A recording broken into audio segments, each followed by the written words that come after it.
बारिश आती है एक विकराल रूप धारण करती हैं नदियाँ।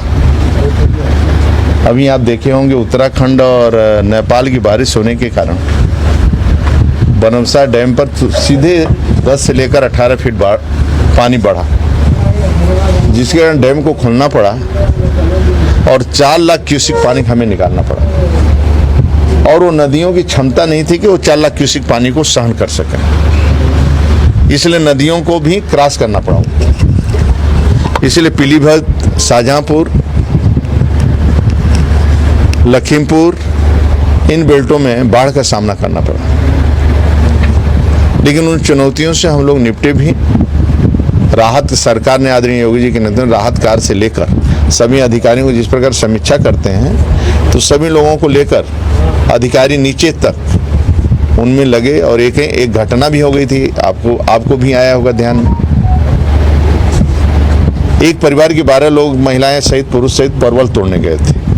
उस समय 28,000 क्यूसेक पानी राप्ती में चल रहा था, लेकिन एकाएक लाख क्यूसेक के ऊपर होने के कारण 2 धारा निकल गई और वो महिलाएं, सब पुरुष महिलाएं बच्चे फंस गए। लेकिन एक महिला ने 100 नंबर पर डायल किया, पुलिस ने त्वरित कार्रवाई किया और पुलिस 2.5 घंटे के अंदर किसी तरह उस महिला से कहा टार्च जलाओ, दिखाई नहीं दे रहा, अंधेरा का समय था, और टार्च जलाई और किसी तरह 2.5 घंटे में ढूंढकर फिर NDRF की टीम, बाकी PSC की टीम, सभी लगकर सभी लोगों को जान बचाने का काम किया, जिसका वो सुरक्षित बाहर निकला। आदरणीय योगी जी श्रावस्ती में जाकर लोगों का सम्मान किया PSC के टीम को, बाकी लोगों का भी। तो इस समय हमारे राज्य के अंदर 338 परियोजनाएं चल रही हैं, जिसके कारण बहुत से गाँव को हम सुरक्षा प्रदान कर रहे हैं। आगे और जहाँ जहाँ कठिनाई आएगी उनको भी देखना है कि कटान न होने पाए, क्योंकि कटान कहीं ना कहीं होगा। जब ये सरयू और राप्ती उतरती हैं तो काटती हुई उतरती हैं, तो ये स्वाभाविक है। तो जब नेपाल और उत्तराखंड में बारिश होता है, इन नदियों में हमेशा पानी आएगा और हमेशा संकट का रहता है। लेकिन उस संकट को पिछले आदरणीय योगी जी के आने के बाद 17 से लेकर अभी तक हम लोग कोशिश करते हैं कि न्यूनतम नुकसान हो और जनधन हानि न हो, ज़्यादा से ज़्यादा उसको करते हैं। इसी कारण यहाँ कल भी देखे थे, जहाँ बाढ़ का हमारे काम है वो ज़मीन पर दिखाई देते हैं। हमारे 338 परियोजना आज हमारी तैयार हैं, जिसके कारण उन स्थानों पर सुरक्षा महसूस होगा और वहाँ कटान नहीं होगा। सर, हाल ही में बजट आया है और समाजवादी पार्टी ने इसे कहा है कि उत्तर प्रदेश को छलावा किया गया, उत्तर प्रदेश में उतना बजट नहीं दिया गया। समाजवादी पार्टी कोई दल है क्या जो जातिवाद परिवारवाद की राजनीति करते हैं, मुस्लिम तुष्टीकरण की राजनीति करते हैं? 17 के पहले उनका शासन आपने देखा है इस राज्य के अंदर। 17 के पहले देखा है, उनका बजट देखा है, उनका भ्रष्टाचार देखा है, उनका लूट देखा है, उनका अत्याचार देखा है, उनकी बिजली देखा है। न बिजली, न लाइट, न रोड, न सड़क आपने देखा है स्वयं। 17 के बाद से आज राज्य के अंदर न गुंडागर्दी, न भ्रष्टाचार। आज 24 घंटा लाइट आती है लोगों। इस परिस्थिति में भी हम लोग आज बचा कर रखे हैं राज्य को, राज्य का एक सम्मान बढ़ रहा है। तो वह क्या बोलते हैं, लेकिन ये बजट शुद्ध गरीबों के लिए है, गरीब के खुशहाली के लिए है।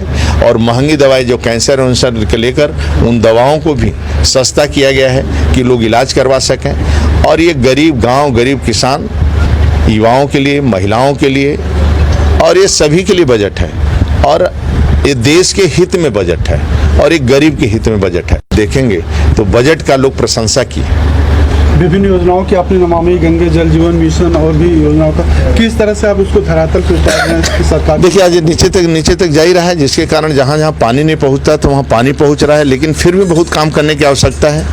और ये जल जीवन मिशन, बहुत से जनपद ऐसे हैं जहाँ पर खारा पानी थे, तो वहाँ हमें गंगा जी का पानी उठा कर देना पड़ रहा है। मथुरा हुआ, फिरोजाबाद हुआ, आगरा हुआ, इधर बलिया हुआ, उन्नाव हुआ, जिसके कारण हमारी बिलम्ब परियोजना चल रही हैं, वह भी समय से हम पूर्ण कर लेंगे। बाकी भी समय से पूर्ण करने का कोशिश कर रहा हूँ कि समय से पूर्ण हो जाए। लोकसभा चुनाव की हार इस पर आपका क्या कहना है? कोई कुछ नहीं कहता है। सरकार और संगठन दोनों मिलकर जनता की सेवा में लगा है और जनता की खुशहाली के लिए। आप मेरे को बताओ, इस राज्य के अंदर आज गरीबों का पक्का मकान बन रहा है, करोड़ों लोगों का पक्का मकान बनाना है। ये कौन कर रहा? कोई भेदभाव नहीं, नियुक्तियों में कोई भेदभाव नहीं है। आज गुंडागर्दी, आज 12 बजे रात को बेटी आजमगढ़ से लखनऊ जा सकती है, अपने को सुरक्षित महसूस करती है। इसलिए सभी नेता कार्यकर्ता और राज्य के सभी लोग मिलकर एक ही लक्ष्य कि गरीब का कल्याण कैसे हो, हल उत्तरा और केंद्र राज्य की सरकार की योजनाएं गरीब तक पहुंचे।